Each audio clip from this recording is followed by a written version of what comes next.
Okay, Billy? Is the mic on? Oh, I see a light. Is it okay?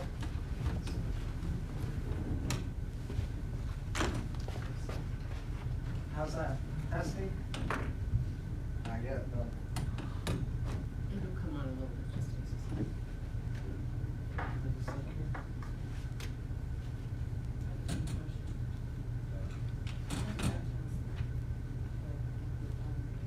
I think we got it now.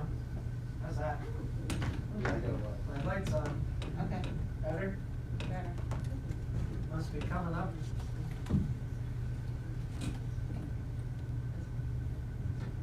Good afternoon, everybody. I'd like to welcome you to the, there we go, Town of Montgomery IDA meeting for March 10th. And we did just complete an initial training in the last hour. All board members were present. Training was done by our counsel, Bob Glocklin. As I open the meeting, I would like to welcome 2 new board members. The town board reviewed all members of the Montgomery IDA recently and appointed 2 new members, starting with Randy Green, my far right. Welcome, Randy. Thank you. And Don Berger, to my left. They also reappointed Matt Stoddard on my far left, Bob Santo, myself, Jeff Christ, Ed Williams, and John Dixon. I would like to offer my sincere thanks to Steve Rinaldi and John Massiosi, who are retiring from this board. We appreciate their service and thank them for their time on the board. We have approval of minutes for our February 14th meeting, as well as the February 11th transcript of the public hearing, which appears on our website. Should those be voted on separately, Bob? Yes. So let's start with the 14th, since it's listed that way. Are there any additions, corrections to those minutes? Everybody should have a copy. Bob, I'm not sure what you would recommend for our new board members as far as weighing in on those minutes. Since they were not members, you're free to vote, but I would counsel you that you should simply recuse yourself from voting because you were not members at that time. Abstain. Abstain from voting. Is there a motion to approve those February 14th minutes? I make that motion. John Dixon, second to that. Thank you, Bob. Any other discussion? All in favor, please say aye. Aye. Opposed, the same. Motion carried. And for the February 11th, 2020 transcript of the public hearing, is there any discussion there? It's a motion to approve by Ed Williams. It's 121 pages of reading. A second to that motion? I have to abstain, I wasn't at that meeting. Okay. Did you say second, Bob? Yes. Oh, okay.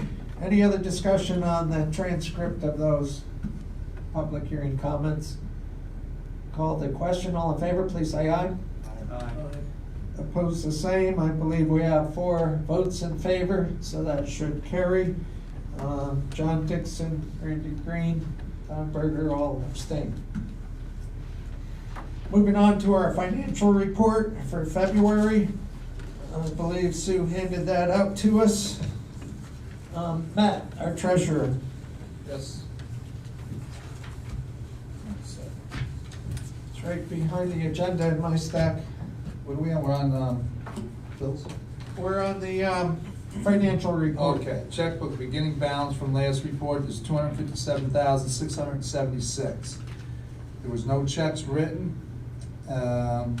In our Orange Bank and Trust, we have $257,676. with, in our three CDs, we have 54,633, 290,390, and the third one, 109,656, bringing you a total in your CD package of 454,680. Grand total of the two is 712,357. So we had no expenses in February. No checks. Okay. No. And Bob, any guidance on our new members related to approval of the financial report? They can vote on that. I would think the numbers are here, and, Mr. Chair, I do have one question on this. yes, go ahead, Don. I noticed on the three CDs, it says due, and the year being on all three, 2018. Does that mean they're expired, or what's the, I believe the CDs are open, right? Yeah, Yes. they renew on their own, I mean. Okay. They renewed, they just automatically renew? Yes, exactly. I But- didn't prepare this report, but. We should check what they are now, Don. I was just curious because you had the date of, all three in, 2018. Right. That's a great catch, it's probably just a carryover, Right. you know, but we can double check on that. Yeah, and what the bank does is just send over a statement to my office, and then she just transfers it on to you. But would you check on that, Matt, or you'd like Sue to? No, I'll take care of it. Okay.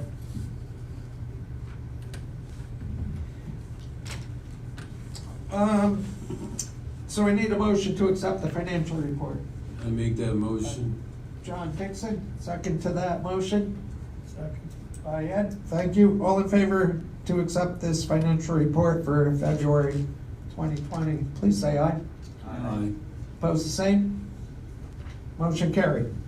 Thank you. Moving on to the UTEP, the Unified Tax Exemption Policy of this board. That policy is described fully in our website. We've had a number of comments over the last year or so that we should more carefully look at what those tax abatements are and consider adjusting those to be appropriate for times today. I know during the public hearings, there also was the comment at one point that that's our policy, that's what we work with once an applicant is underway. But now I think is a particularly good time to look at that policy and possible adjustments. We have limited number of projects right now, and I would just like to open up for board discussion, and I might recognize our supervisor, Brian. Would you care to make any comments at this point, Brian? Sure, and I'm just gonna project, because I don't have a microphone, which is fine by me. The whole idea for this, and we did invite the school district, I know Jeff had sent an email, I sent a follow-up, we really wanted to encourage them to be part of this discussion jointly with the town, the district, and this IDA board. The idea is to take a look at it, really from a strategy standpoint. The industry is really tough to determine what threshold that you want to set yourself at that doesn't also chase away potential companies that want to come in.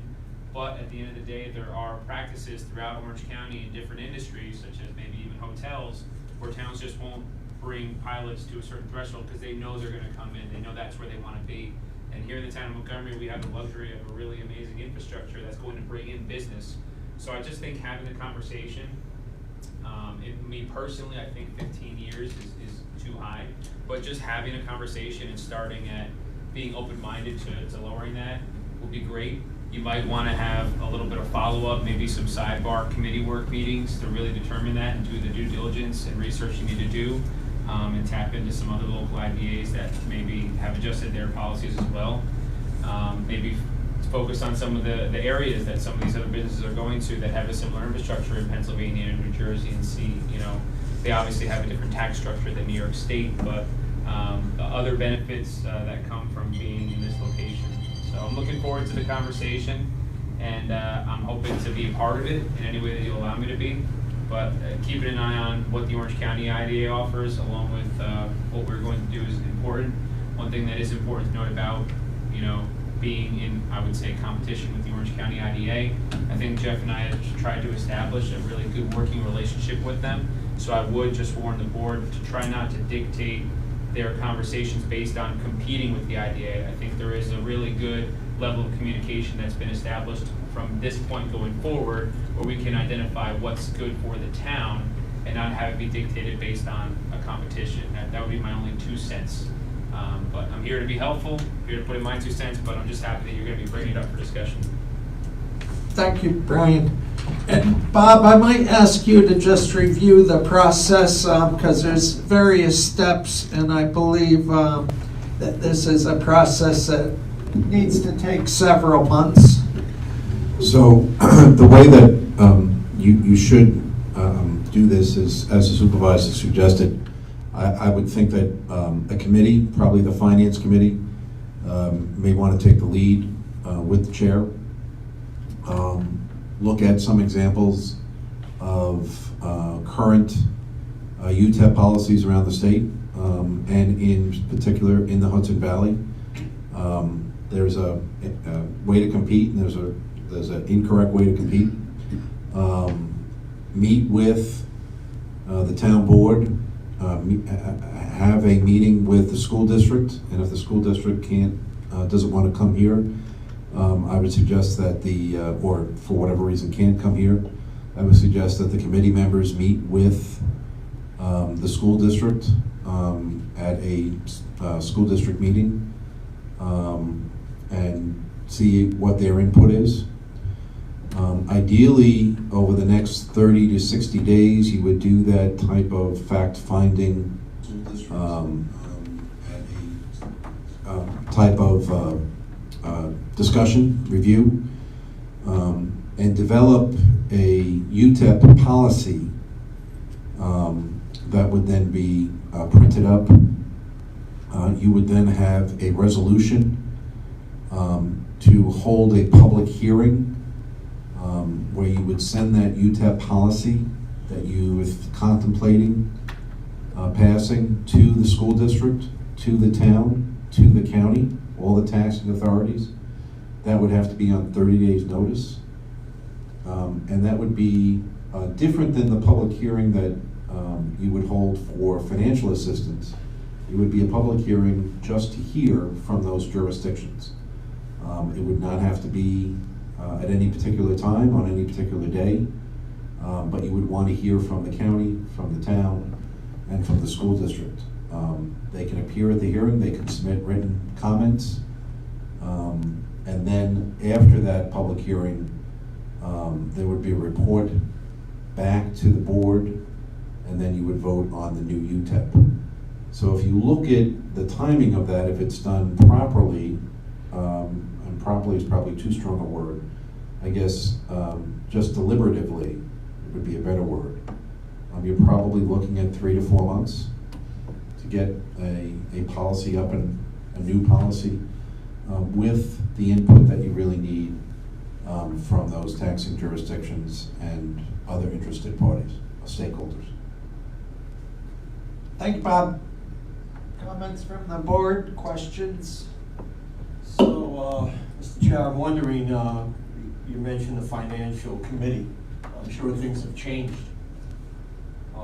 since Randy and I had new members Will here. you be just taking the places of the former members on those committees, or will you be restructuring them? And Mr. Chair, before you certainly have 3 committees already. You have a governance committee, you have an audit committee, and a finance committee.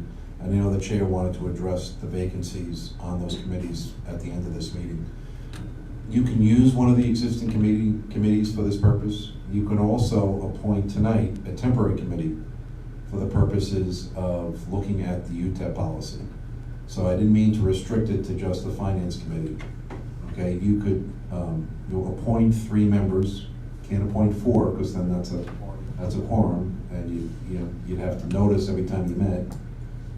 But on something like this, where you're actually looking to explore and potentially meet with other involved stakeholders at different times over the next several weeks. It makes sense to do that initially through a committee, and then report back to the board what its findings are. And then as a board, in executive session, try and develop what the UTEP policy should be based on that committee report, and then present it at a public meeting, vote for the public hearing, and then go forward that way. I didn't mean to imply something different. Sorry about that. Yeah, so to your question, Randy, I have some thoughts on committee makeup with this new board makeup. I'll present in a little bit and open it up for discussion.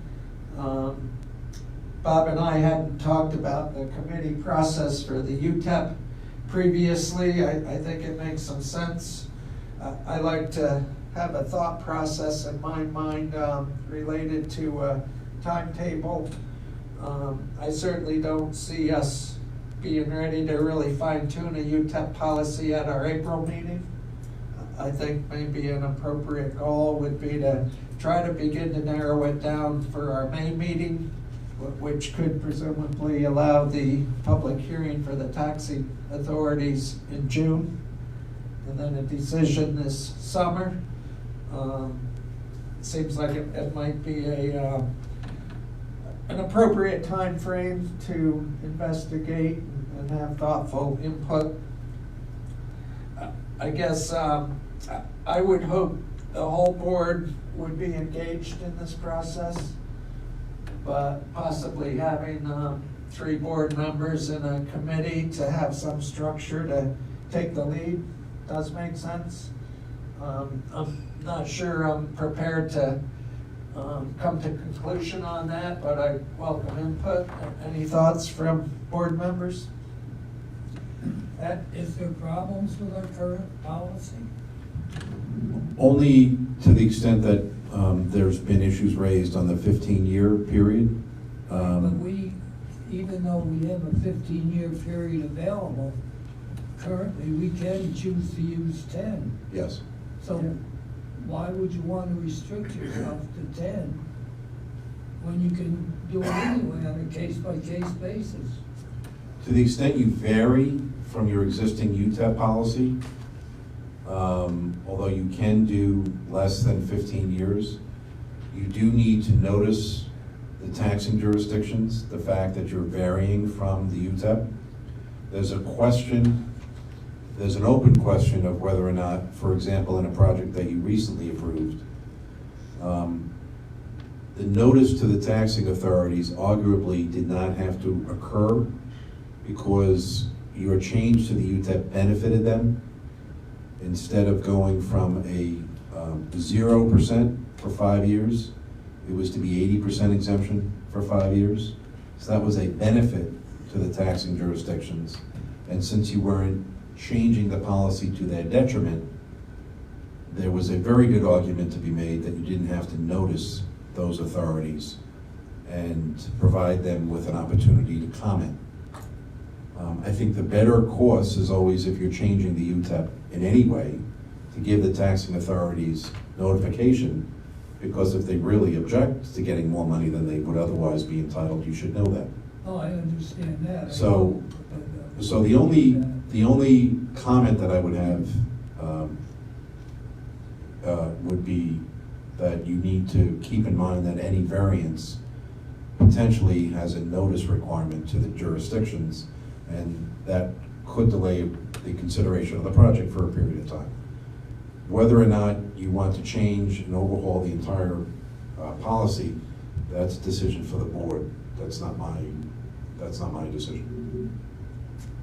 To partly respond to you, Ed, in the course of meeting with Orange County IDA, I took a closer look, and on their website is their UTEP policy, and they actually have 4-year pilot for hotels. Then they have 6 years, 10 years, and 15 years, specifically laid out, if my memory serves me correct.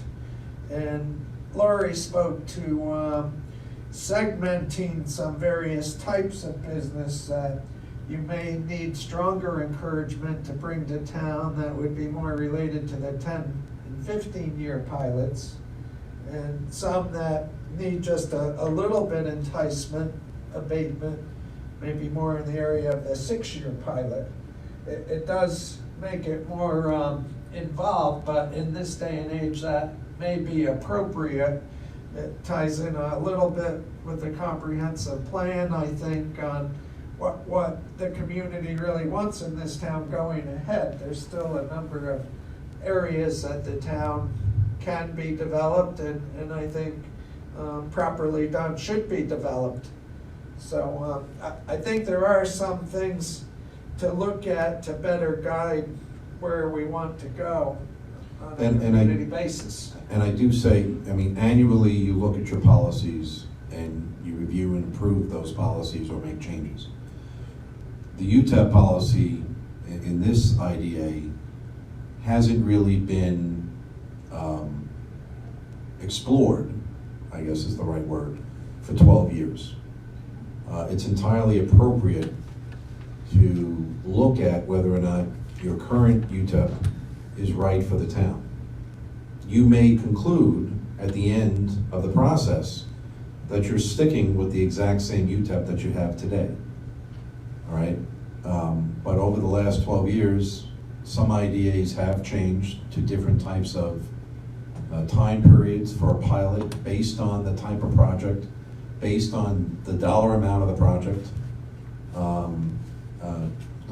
In the western part of the state, which I still owe you examples of, you know, some IDAs there, you know, of the 11 categories of projects, they have different UTEPs for each category, and different UTEPs within those categories for different types of thresholds reached. I personally, as an attorney, don't think that you should overcomplicate the UTEP policy by having 5 different types of UTEPs for 11 different types of projects. I mean, it gets a little unwieldy. But to your point, to your specific question, I think that after 12 years, without any real, other than a review annually, does it still work? Yes. It's entirely appropriate to take a pause, especially since there have been some requests to do so, and look at the policy. And there's nothing that says you can't re-adopt the existing policy. Bob, sorry about that. The largest stakeholder, that is the school district, has had no official input. We've had a couple of people demonstrating, holding up signs in the back, and there really is 2 entities there. There is the administration and the BCTA, the school, the union. And the last thing they were involved in was the UNFI, and they were at odds. But doing this would officially allow them to have some input, rather than at the Amazon project, a couple of letters were written and really haphazardly. But this, I would agree, would be a great benefit for this district, just to know that they're part of this, and they had an input in it. Don? Is it also my understanding that if we decided to change the UTEP policy, that you could limit the usages under the UTEP policy, for instance, type of businesses that come into our community? Bob? The UTEP policy can be anything that you want it to be. Okay? So you can segregate certain uses that would not qualify for a pilot. Right. So I think that it would make sense to be, to at least engage in something like this. It would make sense to me. Anybody else care to make a comment? Randy?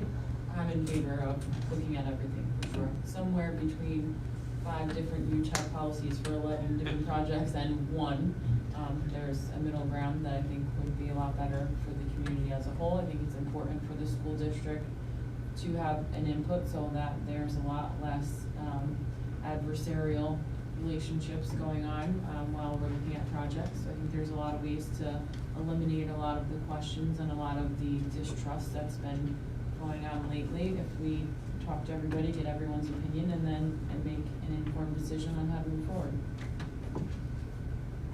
John, any comments? I agree, you know, it's time to review it. 12 years, a long time. You okay, Matt? Got it. Seems like it. I don't have a clear vision of how to initiate the steps in the committee. So I think, Mr. Chair, if I could jump Yes. in, you and I discussed the need to have a special meeting Right. before the end of the month for audit purposes. Your audit is currently being done. The audit for this IDA has historically been late, which has required your late filing with the ABO. The goal of the chair this year was to make sure that that did not occur. Your ABO filing is due March 31st.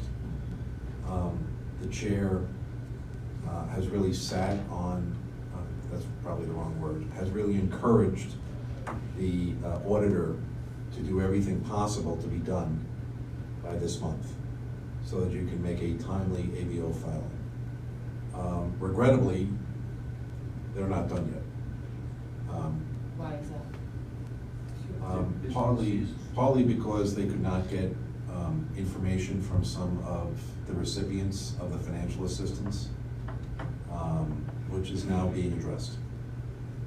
And partly because they sent a letter to my old firm with an incorrect date, saying that they could respond in April when the report is due this month.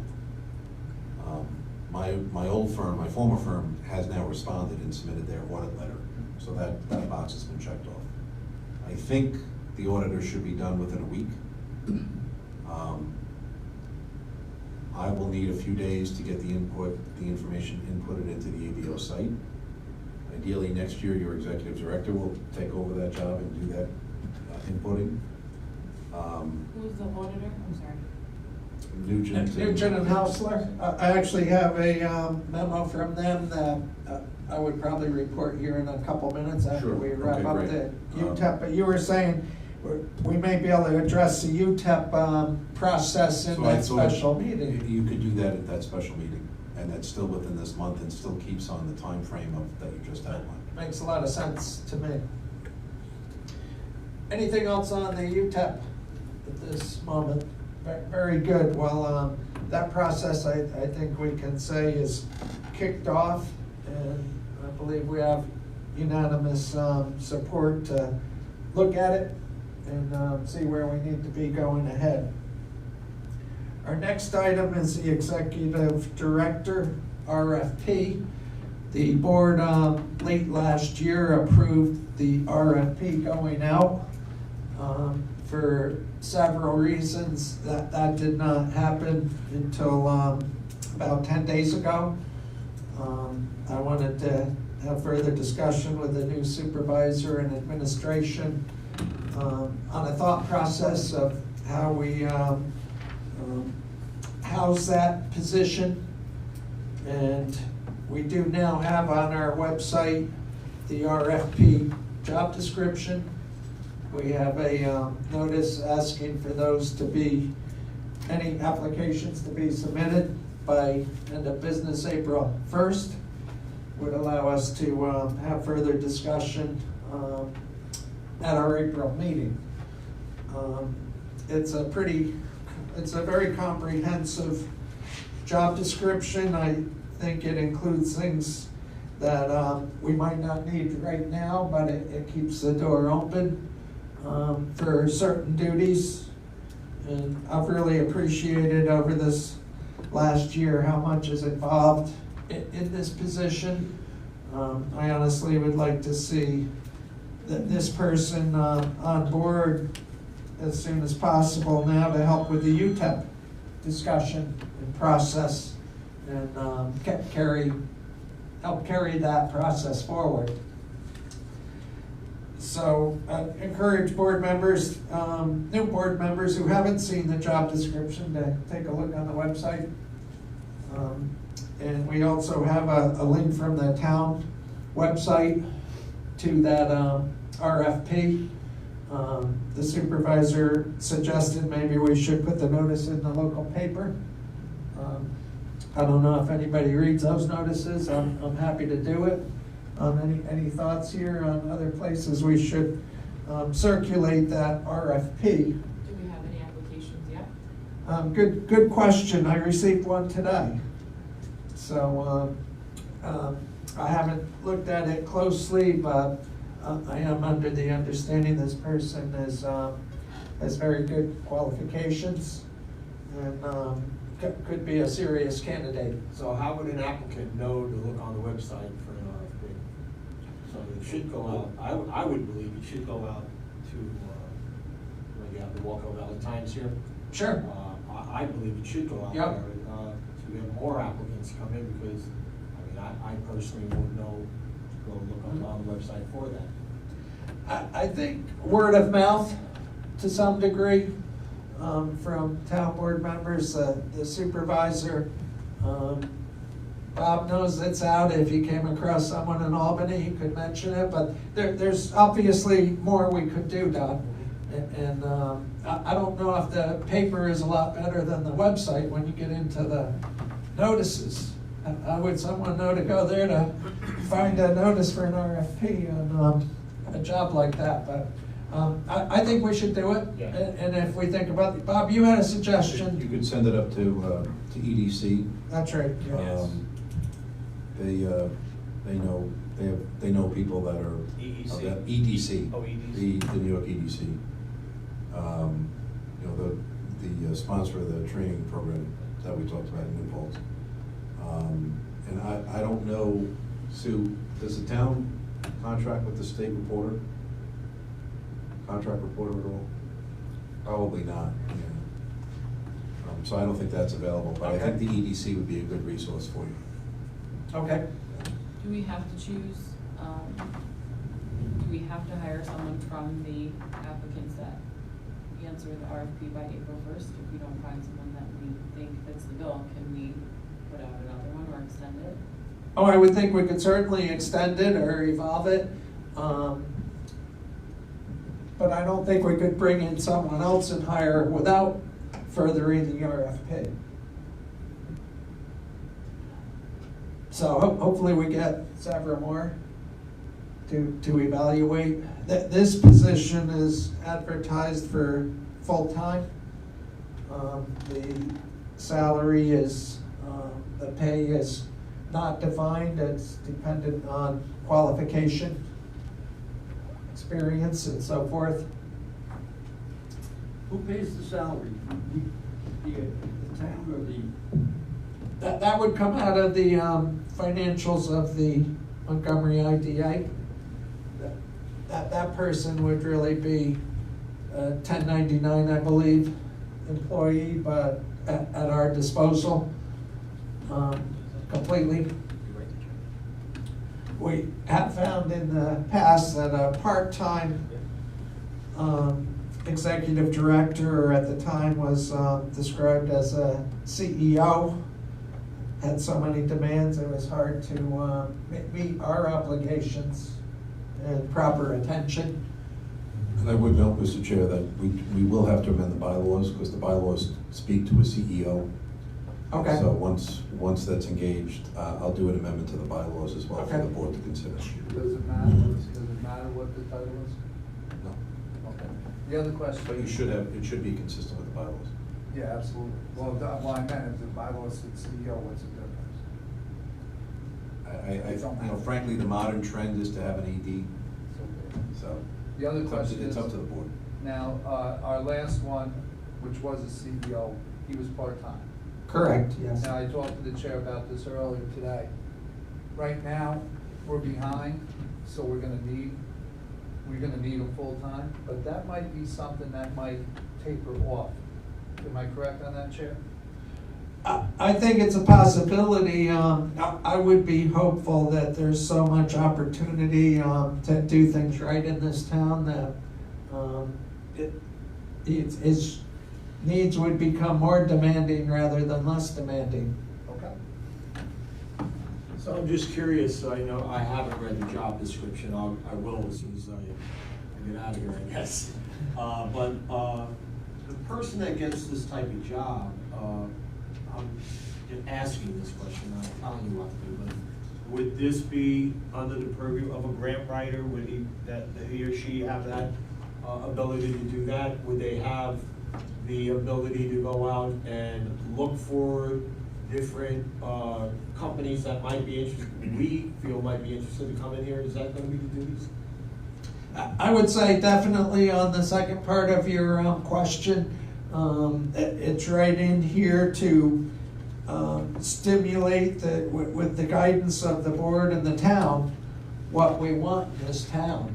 And it states, I don't know if I can find it, here's one: research funding sources, oversee the development of funding plans, and write funding proposals to increase the funds of the agency. So I guess that would be a grant writer. Yeah, sure. I envision sometimes you need a grant writer who's really tuned in to push the right buttons, but that this person could oversee that and maybe even cooperate accordingly. They're supposed to also, right off the bat with leadership, help develop a vision and strategic plan for the agency. And that would again be guided by the comprehensive plan and other vehicles within the town. Just looking quickly, promote economic growth through the attraction of new business, industrial, and not-for-profit opportunities, while fostering the growth of existing businesses, industry, not-for-profits by contacting all significant or potentially significant existing employers. So this was written, it's basically the one we had before, except for adding in the full-time component to cover anything we might need in the best interest of this board and the town. So would that person also sit on the new comprehensive plan committee to help guide what the direction the town should be taking? I could speak to that if you'd like. Sure, right.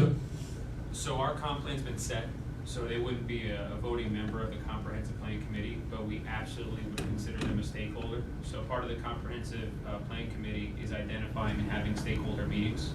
And I think a good role for this individual, which will keep him or her very busy, is communicating with the initial stakeholders and introducing themselves to not just the large business community of warehouses, but also small businesses and local nonprofits, and creating a little more synergy and giving a face to the IDA within the community and really creating some goodwill. I think there's so much potential here. It's quite exciting. Specific to the comp plan, they'll be involved, but they wouldn't be a voting member. Right. Okay, thanks. You're welcome. Any other comments, questions on the? I just have a quick question. Yes, John. I just want to know, this person, if we are, and he answers to us. He or she would He or answer she. to us, yes. Okay. They would be at our disposal. We would direct them. Exactly. Okay, thank you. Moving on to other business. We have a number of things here. Sue handed out our annual financial disclosure form, which I would ask you to return to Sue, or down to the town clerk's office Yes. over the next week or two preferably. I don't think that's especially urgent, but actually I believe for new board members, 30 days, did you say this morning, Bob? Well, no, that's for the oath, and I think Okay. everyone has done their oath already, so. I have a question. Randy? Do I really have to list my parents' property? It's a town disclosure, it has nothing to do. I had a few questions last year, I didn't look at it again this Not that year. I don't want to, it just says the relative means your spouse, child, stepchild, brother, sister, parent, or other person. It's a town disclosure form, that's where your financial disclosure comes from. So if you have any questions, I would ask someone in the town clerk, I would imagine. It's ethics board. So these come specific from the ethics board and the code in the ethics law. And it does actually say in the code for the ethics that new appointees have 30 days. So Okay. annually they're due May, I think it's 16th or 19th. But for those newly appointed officials like myself, I had to do it within 30 days according to the code. I actually missed that deadline because I didn't know about that code as Okay. well. But just so you all know and don't miss the deadline, and for newly appointed, and technically I think we appointed all of you again, whether it was reappointment or new. So I think you all technically might meet that 30-day threshold. Randy, to your question, I don't know that I would even be sure of all the properties my sisters own. So, I would think, and this is within the town of Montgomery, which helps limit it if your brothers and sisters live in another state. Who's the chair of that, Joe Keenan? It's still Joe Keenan. So I would give any inquiries to Joe, I would say to start, right? Does he have a town email? Yes, he does have a town email. J Keenan, KEENAN @townofmontgomery.com. Related to those emails, I didn't ask it in training, Bob, but with Brian here, it might be a good time. Does the IDA need to have emails that are dedicated to the IDA but separate from the town of Montgomery emails? That would be a best practice, Okay, and I think that you've now established that, at least Mhm. for the chair and for the executive director and for Sue. it might be a fairly nominal cost for us each to have one. It would make disseminating information between the board and Sue and then our executive director. Right. My only concern and request would be that it will, you know, if there's 7 different emails, which is fine, those emails would all have to go into one common location so Oh, that, okay. you know, we would not have to go into the chair's email to be able to find some information in the future. Okay. They would all be in one general file. I would defer to the web developer on that. That's probably way beyond my technology Okay. or discussion, but, and I think he did say that there was a nominal per email cost of under Yes. $10. I think it was under 10, or it was $10 an email, something like, very nominal. So, Yes. you can certainly consider that. Yeah, I think we have a check to sign to that degree, so. Getting back to the update on the audit, I have been working with our accountant, Jennifer Traverse of Nugent and Hausler. She did a memo dated yesterday to just update our status on the audit. And she said, with all the activity last year, it's been a little bit more work than previous years. But I think last year, we began to get in a better groove on how to do it. I'll bet it was late. So right now, outstanding, we have one related party questionnaire from a board member that needs to be completed. And one project that's still participating in a pilot, UNFI, has not completed the information we need, which ties in with proving they're doing what they agreed to, or else we would recapture. And I believe in that case last year, you had to send them one last letter saying that we would need to begin that recapture process. Right, and then they responded, so in. Yes. In their defense, not that I take sides, but in their defense, the letter from the accountant was going to their local address. and none of the executives are at the local address. And so whoever was receiving it here at the facility was not forwarding it on to the home office. The home office, their headquarters is in Rhode Island. When they received that demand letter, they were very cooperative. Jennifer did not have that address in January when she sent out her other letters. I gave her that address a couple of weeks ago. They have responded. I saw an email over the last several days saying that they were getting her the information, so I think that's in the works. Yes, so I have every expectation those 2 open issues will be complete within the next week. And it is a little bit cumbersome, I think, to get this information, and we're learning to keep starting earlier. So, If I may, sorry. yes, Randy. Is that not maybe something we should add to their initial application? These are things that we need to have annually from you. Who would be the point of contact? It's required legally of you to give us notice if there's a different contact or a changeover. I mean, that's one of the things when I was researching IDAs, that's like one of the main issues is everyone's lack of accountability to get all this information in. It ends up being an us problem, so I'd like to change that.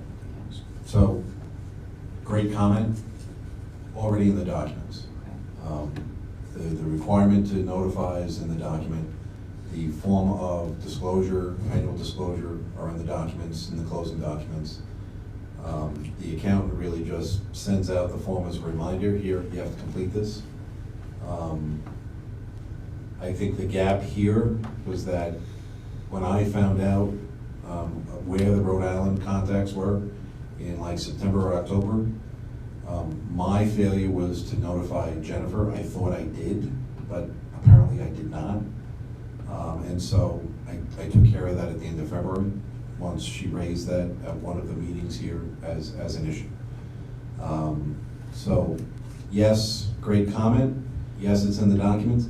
Can't always compel the companies to do that ministerial notice, we changed our address information. This would be something that an ED would handle once we hired one. Absolutely. Being Yes. honest more throughout the year. Absolutely. You got it. Absolutely. In a perfect world, the executive director would reach out to the companies at the end of the year and say, hey, it's time for your annual disclosure, you'll be getting an accounting, where should that go? Accountant letter, where should that letter go? Who's the right person to fill it out? And we take care of all those issues. Anything else on the annual audit update? The one last area Bob mentioned earlier we should address tonight is the appointment of officers, where we have a, Mr. Chair, before you do that, you should have the special meeting before the month end. correct, For yes. the audit. So if the board members can consider that, you do need at least 4 members in order to consider it. Ideally, the accountant would provide a report. Ideally, the accountant would be here to at least report to the board. Well, ideally, the accountant would report to the audit committee. And then the audit committee would then report to the board. That would be the preferable way to do it, if there's only a written report. But before we can enter into any information into the ABO site, the board really needs to adopt the audit that's produced. And since you have a filing requirement of March 31st, you really need to have that meeting to adopt the audit findings. This would be a meeting presumably taking probably 15 minutes, maybe 30 if we got into a little more discussion on the UTEP process. I don't know if board members like the 5:30 timeframe. We could, I'm not sure I can do it 2 weeks from tonight. No, I can't, I could, there's a planning, is there a planning board meeting on the 23rd? Or is that the 30th? So, for March. Okay. I don't know how the 23rd of March sounds for a is that enough time for you, Bob, or you want it the week before? That's fine for me. I can't attend the meeting on the Yeah. 23rd. I have a conflict, but I'm not sure that I'm necessary for that meeting. It's really an You would audit be. meeting. Well, I'm always necessary, but. Yes, you're.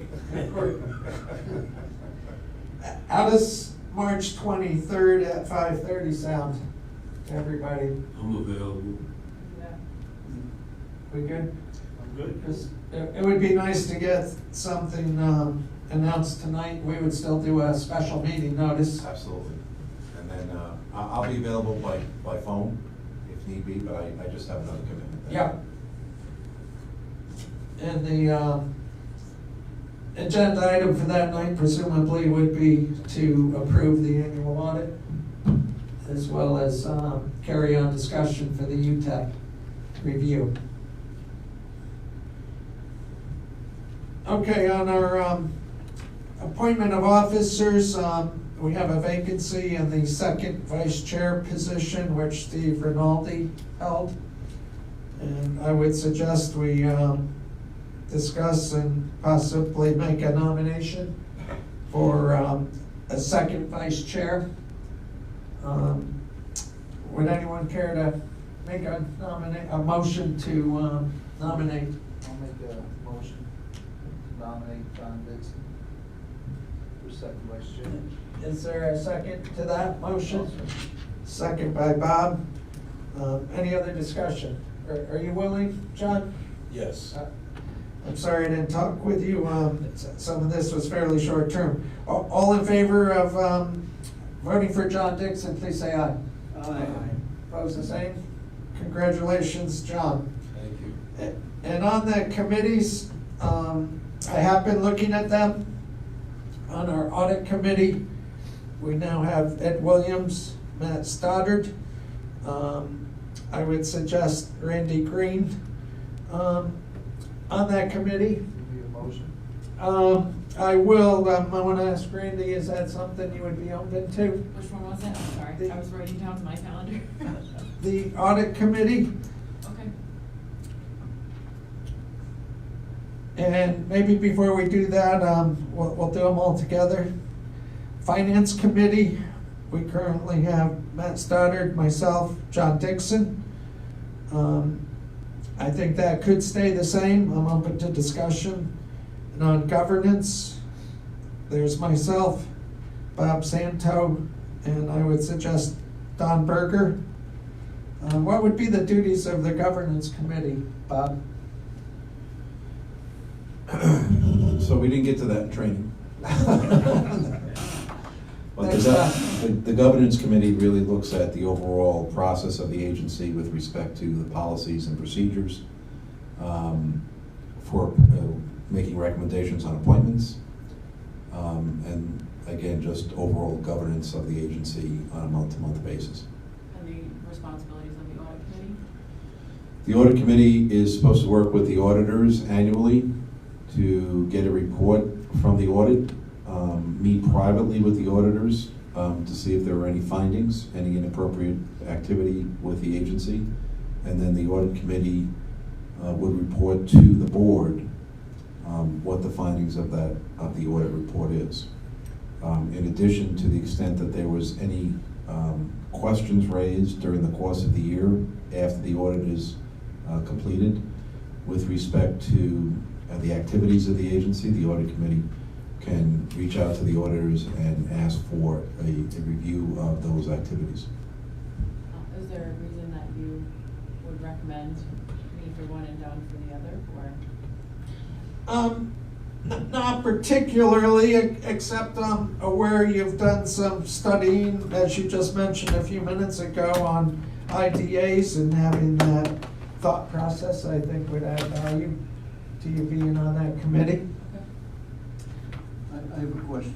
Bob? On this UTEP would any committee be involved in discussing with the school district, or would that be an ad hoc committee? I think that's something we would discuss more at our special meeting in 13 days. Would that be of the UTEP committee? Well, do we really need a separate committee, or can we say it would be appropriate for John to meet with the school board and get them moved in because he has a relationship with them and understands their workings, whereas, and yourself, you attend a lot of school board meetings, is it necessary to appoint a whole separate committee, or can we just kind of agree on who would work on what? I don't think we have to appoint a separate committee, but Bob was suggesting some structure, but as I mentioned earlier, I hope we would all be engaged and there could be a separation of duties for certain exploration. It's possible we could have two committees, one that did a certain part of it, maybe explore other IDAs and what's going on around the state, and one that would focus on the taxing authorities and what their efforts are. I think, as Bob mentioned, a number of meetings might be appropriate in a less than a quorum setting to explore and get into the nitty-gritty. Any thoughts, Brian? Honestly, I think you guys are doing great. I like the idea of everyone being engaged, so whatever you guys decide, I have full confidence in, and I'll just be as supportive as I can be. Use me as a resource, but I think you guys are on the right track. I do think you made a good point. I think the whole idea of one group going and looking at other IDAs and how they work there, a particular IDA, and then perhaps the second group dealing with the school district and the county or whatever it might be. Because if one committee does have 3 people, that would be an awful lot. Yeah, yes.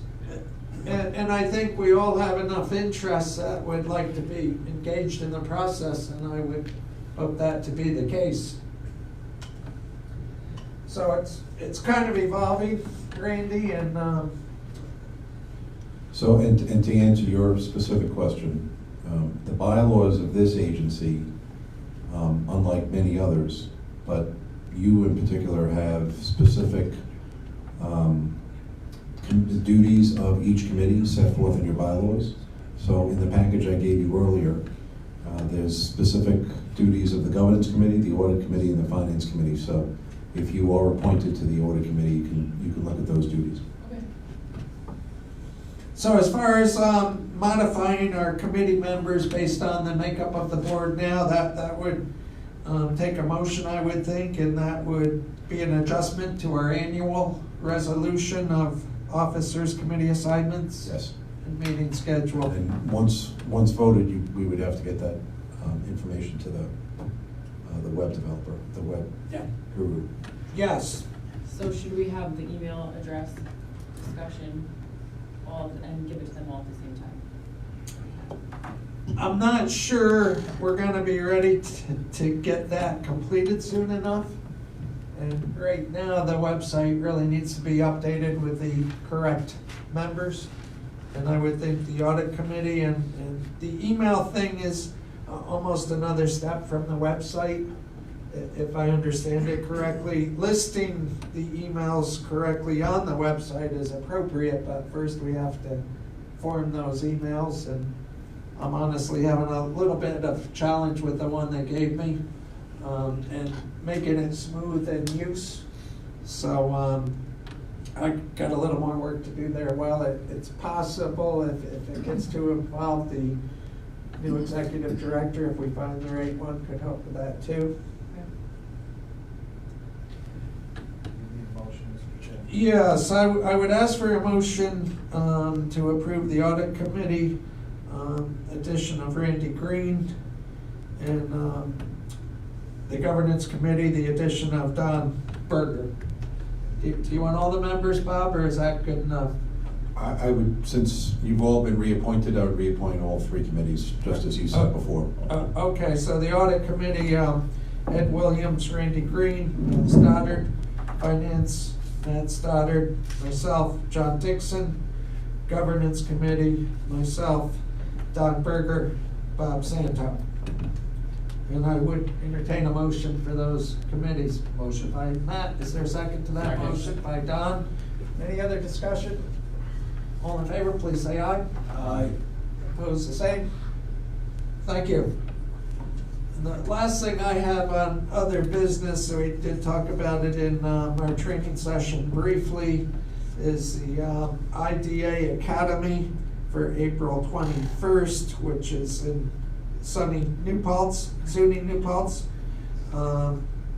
It's sunny too. It's sunny too, yes. So, shut up before I get in my trouble, right? It's a one-day academy. There is a cost, I believe, of $85 per member, which the IDA would pay for.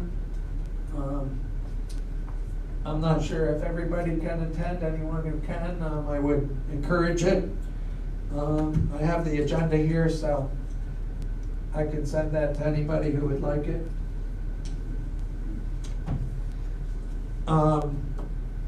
I don't know if we want any more training right now, which we started today. We could also plan to meet at 4:30 for the April meeting and continue. Does that make sense, Bob? Whatever the board wants. Any input, guidance on that? I believe that'd be appropriate. I kind of do. Is everybody okay with that? Yes. So we'll make an adjustment for that meeting to add the 4:30 hour for training 23rd. on, is that April 23rd? No, April No. 14th. Yeah, that would be on April 14th. Okay, I'm sorry. That'll warm you up for the 21st in SUNY New Paltz.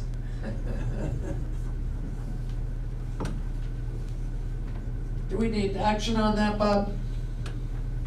On those meeting dates? No, we'll Okay. take care of it in the notice. Yeah, okay. Any other business that needs to come before us tonight? Want to ask about the IDA Academy once again? Sure.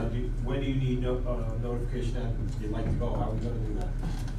I believe they have a cutoff date, but I don't see it on this thing I printed. Oh, no refund after April 7th, so I would say by the 1st of April. So we have to do that individually, or are we doing it as a board? You know, or is Sue gonna do that, or what? How's that work? I didn't see it. Yeah, let me figure that out and let you know. We'll see what's easiest as far as payment and stuff, and get back to you. We could even wrap up discussion on that for the special meeting on the 23rd.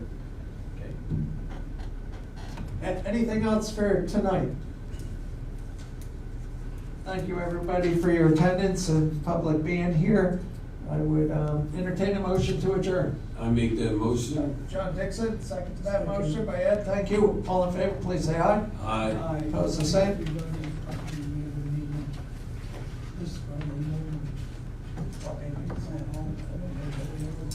Do we have a meeting Friday morning?